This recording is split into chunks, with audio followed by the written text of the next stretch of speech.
Hola, muy buenas. Vídeos para facilitar la tutorización del trabajo fin de estudios en el máster de profesorado. Comenzamos. En este vídeo te explico cómo realizar el marco aplicado desde el modelo de programación Seneca. Como no tenemos acceso a la aplicación informática de competencias clave de Seneca, tenemos que seguir un procedimiento racional y lógico. Tenemos que recordar que el tercer elemento de nuestro trabajo fin de estudios es justamente el marco aplicado. Los elementos que componen el marco aplicado, el apartado 3.1, contexto, ámbito de intervención y destinatario, ya lo hemos visto en otros vídeos, consúltalo. Respecto a las opciones de intervención dentro del marco aplicado, tenemos 4 posibilidades. 2 están referidas a modelos de programación, sea el modelo Seneca o el modelo tradicional, y otras 2 están referidas a intervenciones generales, sean plan y programa de la Junta de Andalucía o sean propuestas de investigación, evaluación e intervención educativa. Nosotros nos vamos a centrar en el modelo de programación Seneca. Si observamos el esquema del modelo de programación Seneca, vamos a comenzar por los elementos que están situados dentro del recuadro rojo. Comenzaré por resaltar la necesidad de hacer un producto final que realmente sea atractivo y viable. Os pongo un ejemplo y en este ejemplo os destaco estas características que pongo en el recuadro de color verde. La misma temática que ahora resalto en el recuadro de color naranja oscuro, le veo que tiene menor grado de desarrollo competencial y menor grado de desarrollo de las capacidades. Otro elemento es la justificación de la UDI. En este sentido, tenemos que decir en qué momento del curso escolar va incorporada esa UDI, qué unidades didácticas le preceden o qué unidades didácticas le siguen en función de si hay prerequisitos o no los hay.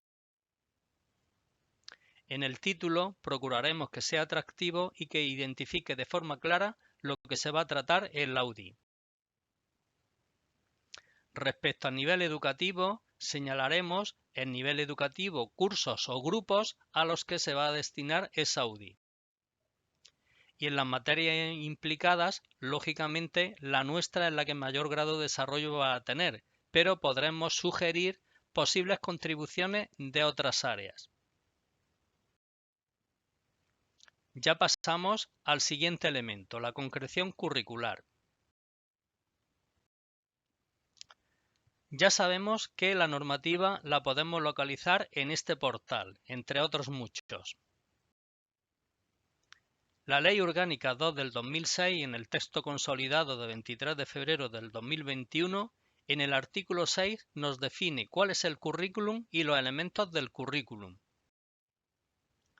La misma Ley Orgánica 2/2006 regula en el artículo 3 las diferentes etapas educativas de esta ley. Concretamente, en rojo señalo las enseñanzas para las que habilita nuestro máster de formación del profesorado. El Real Decreto 1105 de 2014, en el artículo 2, nos define de nuevo qué es el currículum y cuáles son los diferentes elementos curriculares que yo os señalo en color rojo. En el mismo artículo 2, en el apartado 2, nos define cuáles son las competencias, estas 7 que tenemos aquí numeradas con letras. Os recomiendo, para que os hagáis una idea exacta de qué son las competencias, que visitéis esta página web del Ministerio de Educación. En ella podréis encontrar información de las diferentes competencias. También podréis localizar, aunque esto es de la ley anterior, de la LOMCE, algunas infografías que os permiten tener una idea clara de qué es lo que se trata con las competencias.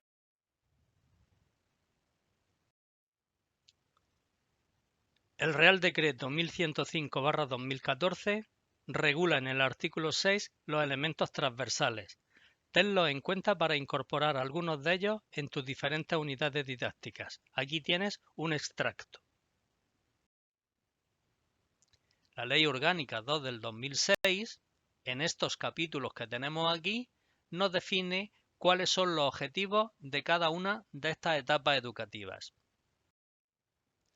El capítulo 7 lo destina a la enseñanza de idiomas, pero concretamente los objetivos de la enseñanza de idiomas están establecidos en el Decreto 499/2019. El Real Decreto 1105 nos vuelve a recordar cuáles son los objetivos de la secundaria obligatoria y del bachillerato en esos artículos. El Real Decreto 1105/2014, en su anexo 1, regula las materias del bloque de asignaturas troncales. Comienza con artes escénicas. Nos define cuál es el objeto de estudio y la finalidad de esta materia. Lleva la misma estructura que vemos habitualmente. En la columna de la izquierda representa los contenidos, en la columna central criterios de evaluación y en la columna de la derecha estándares de aprendizaje.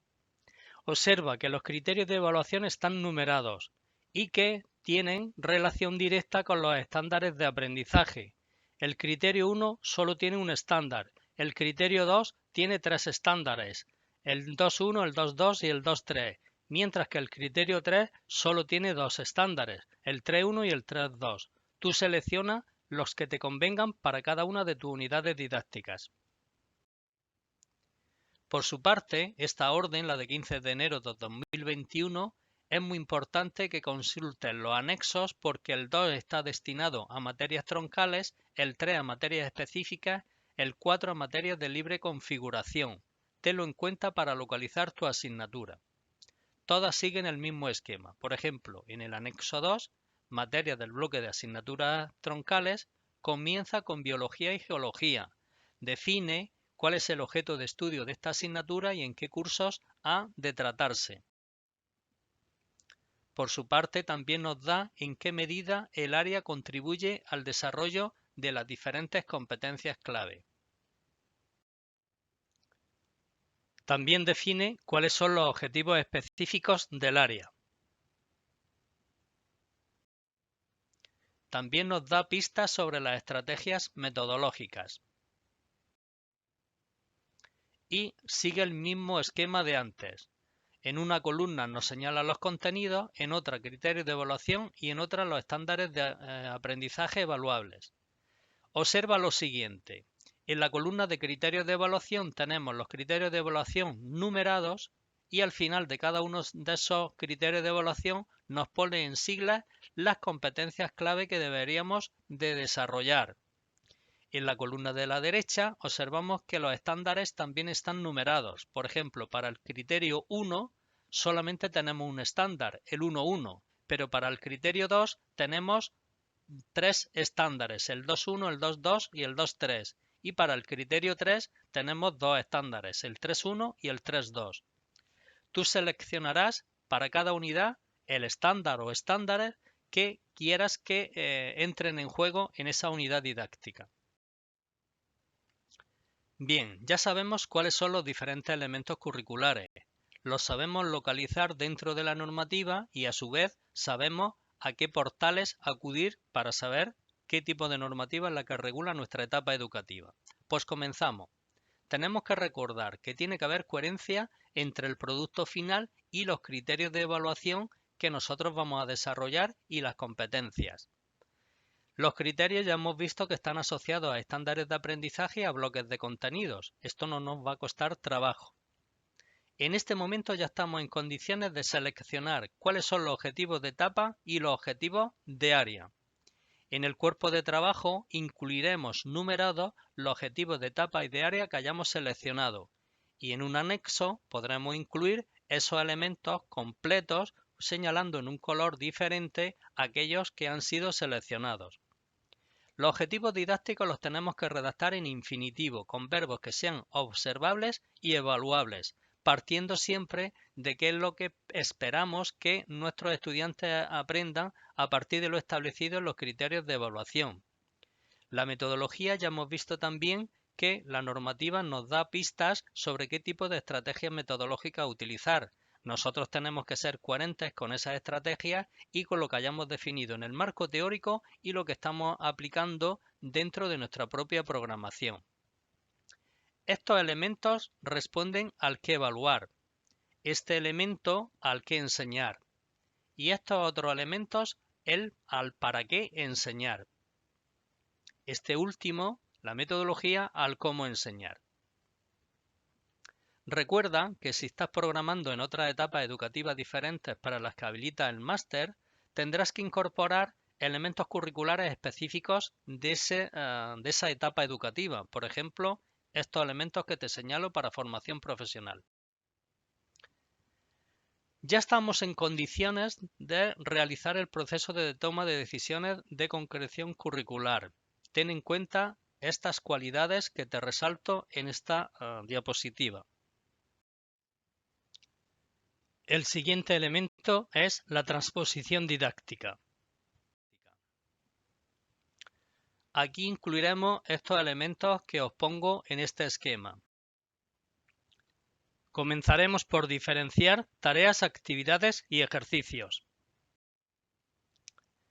Esta diapositiva del archivador es representativa de las diferencias entre tarea, actividad y ejercicio.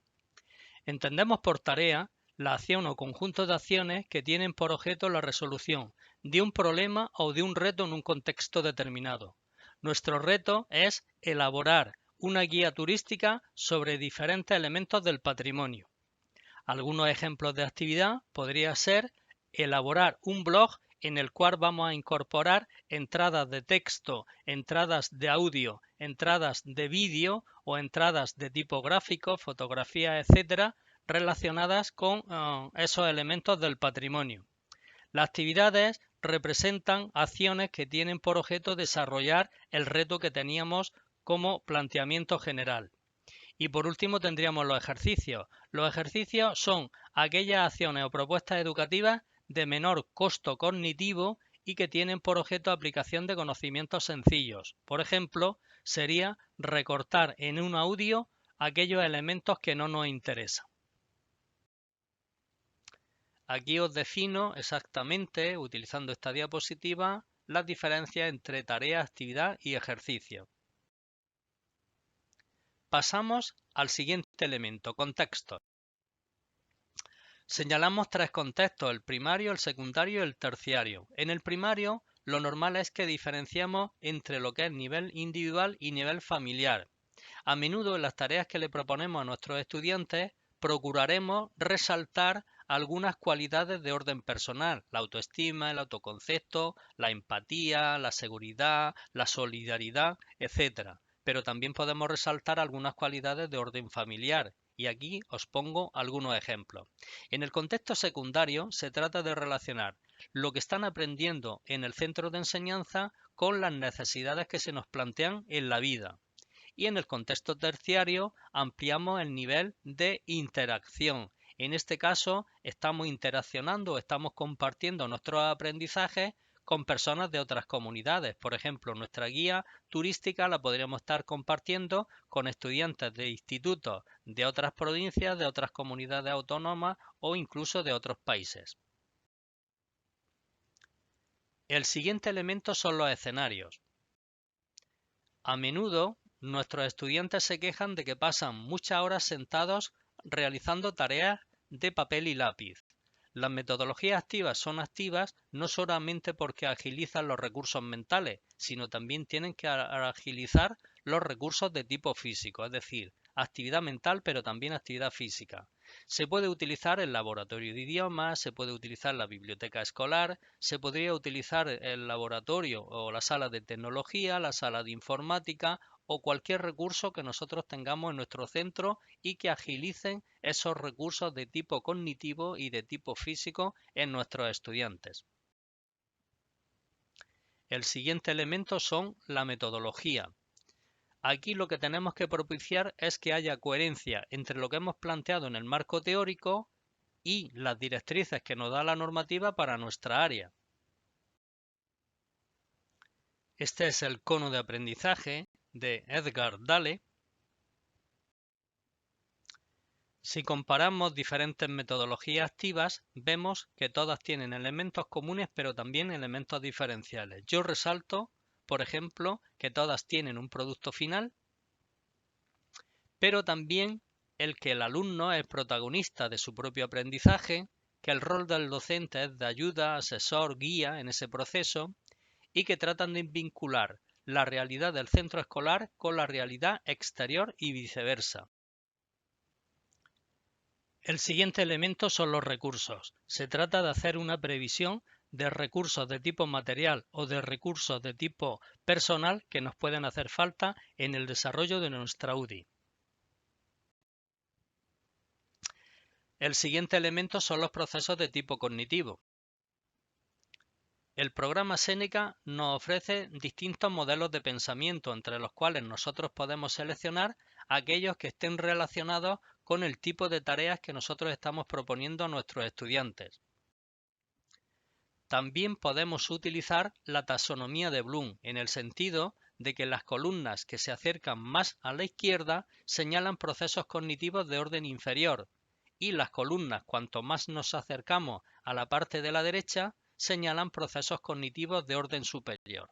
¿Qué significa esto? Que nosotros, utilizando este tipo de taxonomía, podemos graduar el nivel de dificultad de las tareas que le estamos planteando a nuestros estudiantes. El siguiente elemento es la temporalización, es decir, la secuencia de acciones que se van a desarrollar para llevar a cabo esa unidad didáctica. Utiliza siempre criterios lógicos, partiendo desde lo que haces al principio, lo que haces al medio y lo que haces al final. Es decir, tiene que haber una coherencia entre lo que estás planteando en las sesiones y la lógica que nos lleva a conseguir ese producto final. Pasamos al último elemento, evaluación de lo aprendido y de la propia práctica docente. Uno de los instrumentos de evaluación más utilizados son justamente las rúbricas. Las puedes utilizar no solo para evaluar tú a tus estudiantes, sino también para propiciar procesos de autoevaluación y coevaluación entre tus propios estudiantes. En esta diapositiva tiene algunas técnicas de evaluación del desempeño, técnicas de observación e instrumentos de evaluación. Ten en cuenta que si la evaluación consiste en un acto de justicia, lo normal es que ponga en juego un proceso de evaluación formativo a través del cual detectes los errores y dificultades que están experimentando tus estudiantes para que propongas medidas alternativas que les ayuden a superar esas dificultades o errores. Este es un ejemplo de propuesta de rúbrica en 4 niveles de logro. Por su parte, esta orden ECD/65/2015, concretamente en el artículo 7, nos señala la necesidad de propiciar actividades de autoevaluación, evaluación entre iguales y coevaluación. Tenlo en cuenta. El fin fundamental de la autoevaluación es conseguir que el estudiante se responsabilice en su propio proceso de aprendizaje, es decir, que sea capaz de detectar las dificultades y las necesidades que tenga para propiciar medidas alternativas que consigan el éxito educativo. Puedes utilizar también mecanismos para la autorregulación del aprendizaje en diferentes momentos del proceso de enseñanza y aprendizaje. También puedes utilizar ejemplos de técnica KPSI. Por ejemplo, si todos los estudiantes o el 50% de ellos nos marcaran con una cruz que lo saben y lo saben explicar, nos podría estar dando pistas de que el mejor tipo de agrupamiento para superar las dificultades sería agrupamiento por parejas. De esta manera tendríamos criterios racionales para saber a quién tenemos que emparejar con quién. Respecto a la evaluación del proceso de enseñanza y de la propia práctica docente, lógicamente tenemos que tener en cuenta el grado de ajuste de todo y cada uno de los elementos que hemos ido diseñando y poniendo en acción. Yo resalto algunos ejemplos. Por ejemplo, el producto final ha conseguido ser realmente atractivo, motivador y hemos contribuido a transformar o mejorar la realidad en la que vivimos. Con respecto a la concreción curricular, haremos exactamente igual con todo y cada uno de los elementos curriculares, muy especialmente anotando si los criterios de evaluación y los estándares de aprendizaje realmente han sido útiles para conseguir que el alumnado aprenda lo que debería de aprender. Con respecto a la transposición didáctica, haremos exactamente igual con todo y cada uno de los elementos, pero especialmente nos detendremos en si las tareas, actividades y ejercicios han sido útiles para el propósito de nuestro producto final. Y finalmente la evaluación del proceso de enseñanza y aprendizaje y la evaluación de lo aprendido si las técnicas e instrumentos de evaluación han sido realmente útiles. Muchas gracias por tu atención.